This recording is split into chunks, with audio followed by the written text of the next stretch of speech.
Finel Millman. Her maiden name is Schmaltz. The interviewer is Elizabeth Potzitana. We are in the United States of America in New York City. The language is English, and this is tape number 3.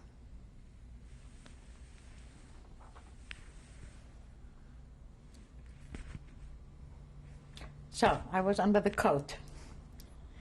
The trip, I think, usually takes about just a few hours. It took 33 hours till we got to Paris. The place was full of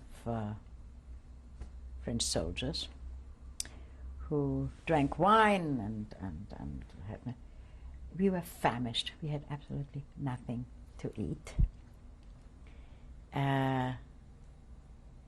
It seems that the tracks were bombed, not bombed, but there may have been mines on the track. Anyway, we stood and we stood and we stood, and it was very raucous. It was very loud. We were a bit. My mother was a bit afraid of, she was the only woman there, and here's this little girl. Our protector there, we had lost him in the shuffle. We had no idea where he was, so we were there with all these French soldiers who would not offer us a thing to eat. Nothing. But you could come out under your covers at that point. We were sitting. Yes, that was just to get onto it. My brother got out at one point. There was a little kid there. There was a little village. He was trying to get something to eat for us. And I remember we were just about dying because the train started to move and he wasn't back yet. So here is my brother having left, trying to get something to eat, and the train is moving when we see him running. But the train was going very, very slowly, and there's a sort of a running board, and he got onto the running board and made the train. But that was a bit of a to add something to the excitement. Anyway, we eventually got to Paris, where I guess my mother knew somebody, and we stayed in somebody's house overnight. And again, we did not want to stay. We wanted to go on to Bordeaux, where we had family, and that was... In the meantime, we don't hear anything from my father. Had no idea where anybody was. I don't remember how we got to Bordeaux. It can't have been terribly eventful. I guess that was at that time... Oh no, nothing was occupied yet. Paris wasn't occupied yet either. There were just these rumors that it was going to be occupied. So what month was that? Do you that recall, must have been about July. So it was hot, warm summer. Yeah. It was. That's right. Must have been about July. May, June, something like that. I don't know. I don't remember the exact dates.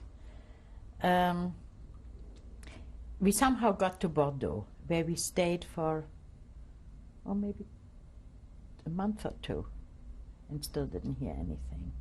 I had quite a bit of family there, people who had been living there all along. And then there were all these rumors about Paris being occupied. I don't know whether Paris was occupied at that time already or not. But we decided it is not safe to stay in Bordeaux. So all of us decided to leave Bordeaux. Which means also your relatives? Also my relatives. It was my mother's oldest brother, Aaron, and his son and grandchildren. The cousin where I showed you a picture before, that is one of the people that lived in Bordeaux. Then there were all these rumors. Wherever you went, there were rumors. And it seems that one of the rumors was that if you got to Bayonne, which is the Pyrenees, If you got to Bayonne, then there were going to be buses that were going to take you to Biarritz. And from Biarritz, there were supposed to be English ships that were going to take all the refugees over to England. Now, England wasn't Portugal that we planned on, but we figured that's going to be safer, and that's what we were going to do. So somehow or other, we got ourselves to Bayonne. I remember in Bayonne, we slept in a school on hay, on straw sacks. I remember that very well because I had a very intimate conversation with my cousin, who gave me all kinds of inside information on the facts of life, the birds and the bees, which I wasn't too familiar with. So I remember the schoolyard of Bayonne very well because that's where I learned about the birds and the bees. The schoolyard of Bayonne. The next day, indeed, there was this big plaza, and there were dozens of buses, all Red Cross buses, marked with big red crosses. And we managed to get all of us, I think there were 10 of us, onto one bus. There were more people than that, but I mean all of us were together on this one bus. We were going to go to Biarritz.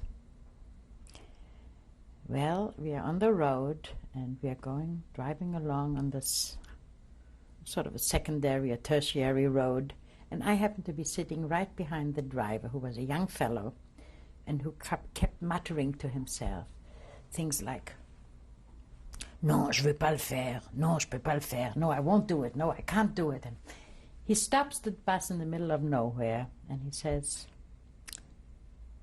"I'm sorry, but you have all been duped. These are not Red Cross buses. There are no ships in Biarritz. My orders are to take you to Camp Gurs." Camp Gurs was an enemy alien internment camp of the French, which incidentally later on emptied into Auschwitz. But at that time it was a French internment camp, which was not far from there. And he said, I don't know what's going to happen with you, I don't know, but I can't take you, I won't take you there. I'm from these parts. He was a Basque. This is Basque country. He says, these are very kind people, they're good people. I'm going to leave you off family by family, and you'll have to fend for yourself. And so he did. He left us off family by family, and since we were 10 people, there was an old abandoned chateau. I mean, old. One of those things that, nobody even looks into. But it was large and had all kinds of rooms, and there was a fireplace with a flue that was completely stuffed up. So if you tried to make it was the only way you could cook. But if you tried to cook, all the smoke would come right back down again. But for years afterwards, whenever anything was burnt, we called it Orin. The name of that little village was Orin. The nearest town was Oloron, which one of these days I'd love to go and see again. But that was Orin, that was the chateau in Orin, and we stayed there for a few weeks. And the chateau was totally empty, or did It was people empty. live there? No. It was empty. It had been abandoned, I don't know. And so we made the most of it. There was furniture in it. I don't know where the people were or what. I have no idea. There was furniture in there.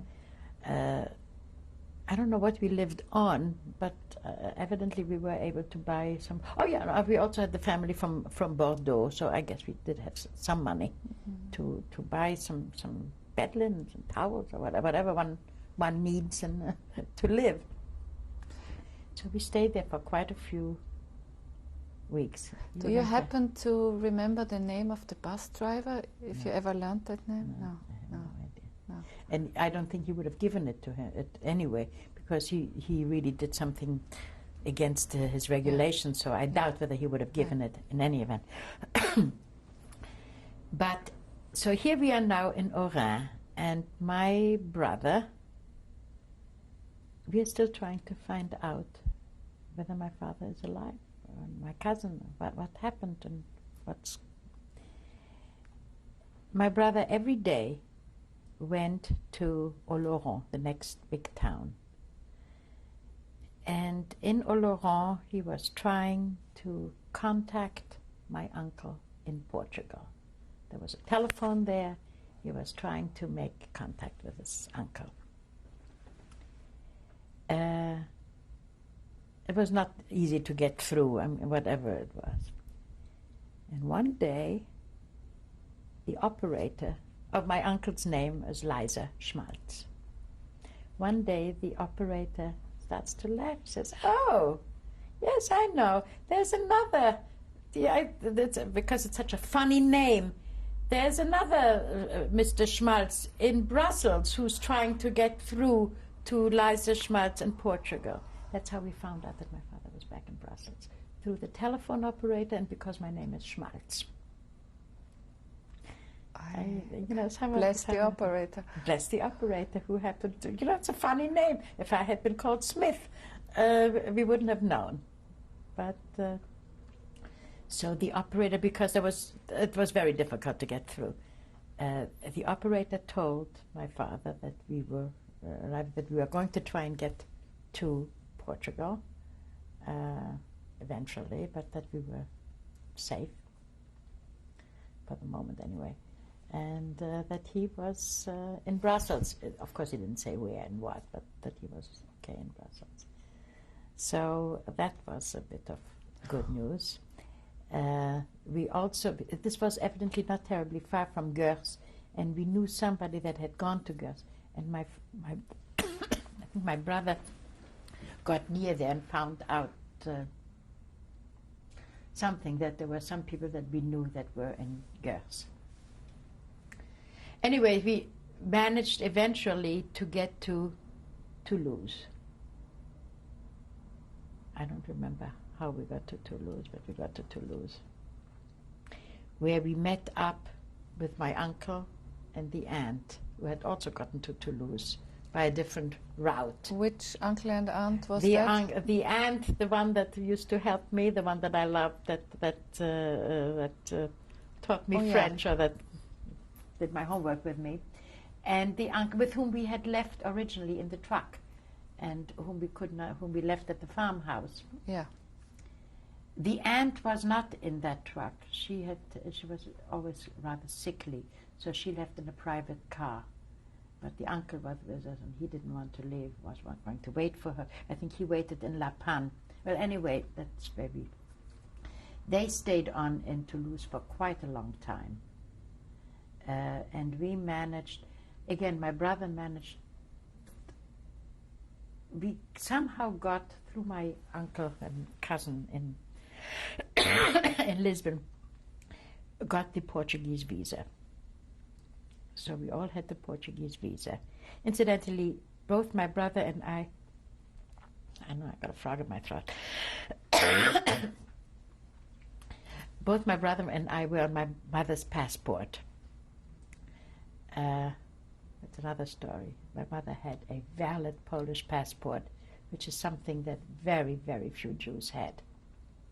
Going back to Berlin. My mother spoke fluent Polish. I've got to have a glass of water or something like that.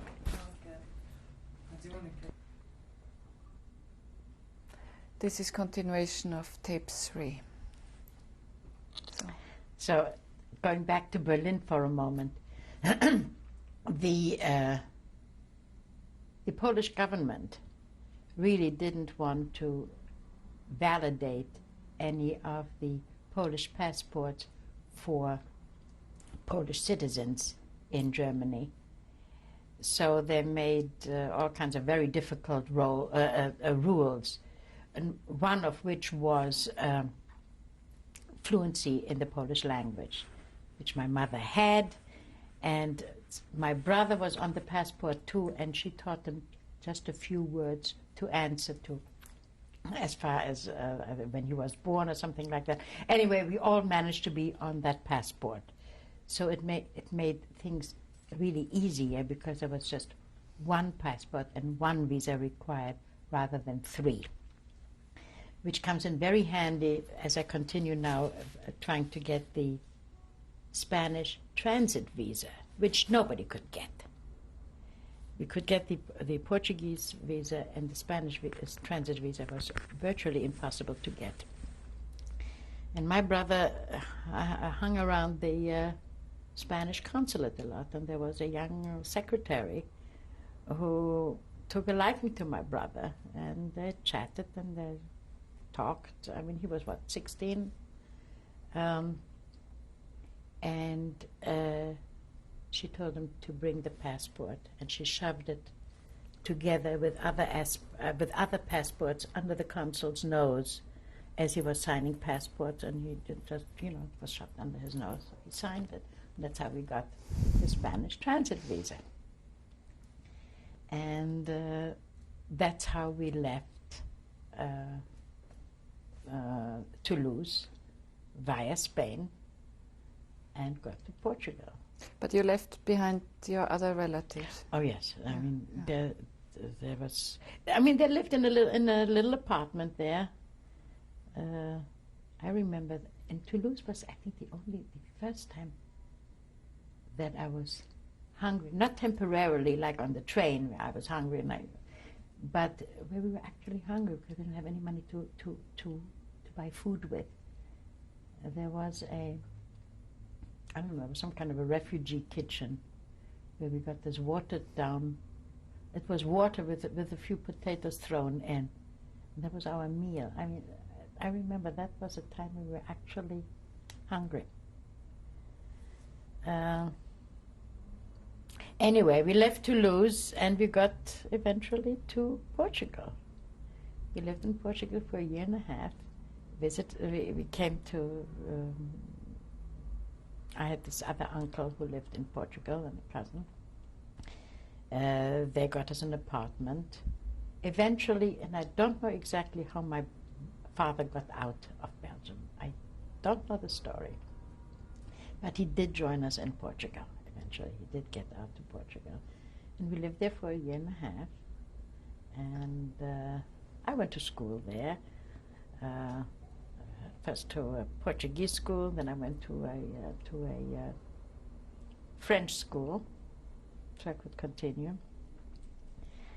I loved Portugal. I found a whole social life there with other, mainly other refugee kids with a similar odyssey as my own.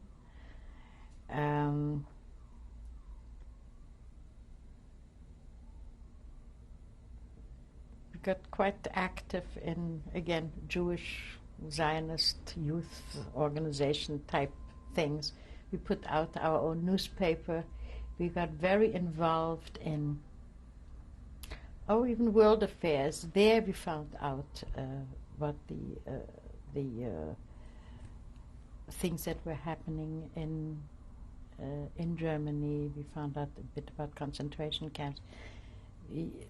Of course, we didn't know all that much. Nobody did, but we were very much aware of it. What was the name of the group and the name of the little paper that you published? I remember? We called it the Bund. The Bund really means the organization. I don't even know what we called it. Doesn't matter. I don't remember what we called it. But anyway, we had at that point applied, of course, for an American visa, which was not exactly easy to get. These visas were granted in waves. Either a whole bunch of people got it or nobody got it. We finally were given the okay on everything had gone through. We were supposed to get the visa. sort of twixt the lip and twixt the cup and the lip, from the time that they had said that the visa was approved and the time that they were going to stamp it into our passports, they changed quota regulations. And I don't remember whether it was... my parents were on the Polish quota, and my brother and I were on the German quota because we were born in Germany. And one of them was full. So I forget which way it went, but we couldn't go anymore. That was it. I mean, we were refused a visa, then that was the end of our hopes for coming to the United States, at that point anyway. And we had to go every week, I think? My mother had to go to the international police, it was called, in Portugal, and explain why we were still there, because we did not have a permanent visa. That was a temporary thing, and how come we are still there? Of course we were still there because we had no place else to go. There were all kinds of, again, rumors. This visa is for sale, that visa is for... There was one for... I think we had a choice between Burma and I think it was at that time British Honduras, which is now Belize. We almost went on vacation now. Almost. And Cuba. And we got a visa to Cuba, which was, I think, a bought visa. But it was good. We did go to Cuba. We took the Nyasa, which was a Portuguese freighter converted to a passenger ship. We were on board the Nyasa for 4 weeks, going from Lisbon to the United States. We could not get off anywhere. My poor mother was seasick, I think, for 4 weeks. We stood, 1 week we stood off Bermuda because there were mined waters. We stood another week off Casablanca because there were mined waters. We had blackouts every night. The ship was, we were sleeping in the hold. There were 500 women and children in one hold and 300 men in the other hold. It was horrible. I mean, our ship was one of the lucky ones because we had no major diseases break out. There was another one where they had typhoid. I think it was in Navma where they had an outbreak of typhoid. But we eventually did make it to Havana. And we lived in Havana for 4.5 years. I loved Havana. Went to school. Again, you know, ask me anything that happens in 4th and 5th grade. I had been in, 5th grade I had started 5th grade in Germany. Then I went to 4th grade in Belgium. I went to 5th grade, I think, in Bordeaux I went to school for a few weeks. I think that was also 5th grade. In Portugal, I went to 6th grade. It was a French school. I went to 6th grade. Portugal, in Cuba, they put me back into 4th grade because that's where I put everybody who didn't speak Spanish. And I went into 5th grade. And then we got kind of fed up with it. And here I'm this big girl and I'm with all these babies, and I didn't like that at all. They had the joint, a Jewish organization, the Joint Distribution Committee. There were other kids in the same situation. And they ran a preparatory course for a school called the Escuela de Artes y Oficios, which is sort of a trade school. And lo and behold, I passed. I went to the Escuela de Artes y Oficios, and from 5th grade or so, suddenly you have lecture courses where you're supposed to take notes. I mean, they're like university courses. I didn't have the foggiest idea what was going on. I knew nothing. It was a complete waste of time.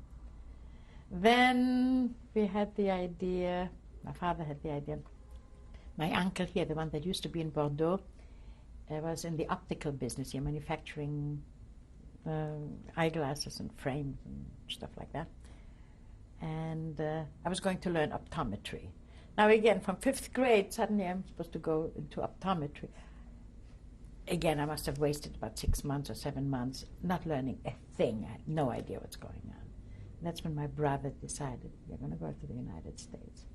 Let her learn English, go to an American school, and try and get through high school. What did he do at the time? In Cuba, people did not really have permission to work, except if you brought in a new industry into Cuba. They would allow you to employ X number of so-called experts if you were to teach the field, the trade, or the to Y number of Cubans. So there were a lot of Belgians from Antwerp in Cuba who were in the diamond business, who had diamond factories, cutting and girdling and sewing diamonds. So they all opened, many of them opened diamond factories, and all the refugees were the experts. So everybody made their living in the diamond industry, including my brother.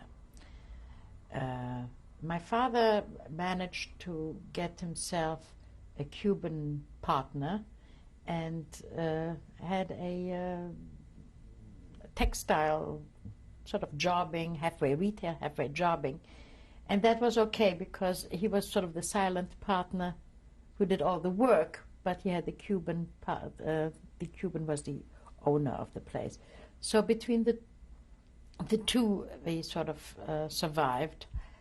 And my brother insisted that I go to school because most of the other girls my age were busy working in the diamond industry. And he said, no, I want her to go to school.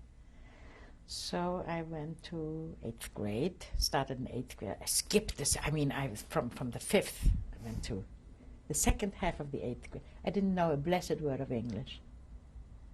And then they put me into the first year of high school and the second year of high school. English? It was an American. It was an American high school. Okay. And believe it or not, I graduated high school at 18, like everybody else. And then I passed. They gave me college entrance exams, and I was accepted at Barnard, which is kind of funny after all the 4th and 5th grade. I never saw the 3rd year of high school. I took a summer course. I never saw a lot of the grades in between, so I had a very strange kind of schooling. And we'll stop this 3rd tape.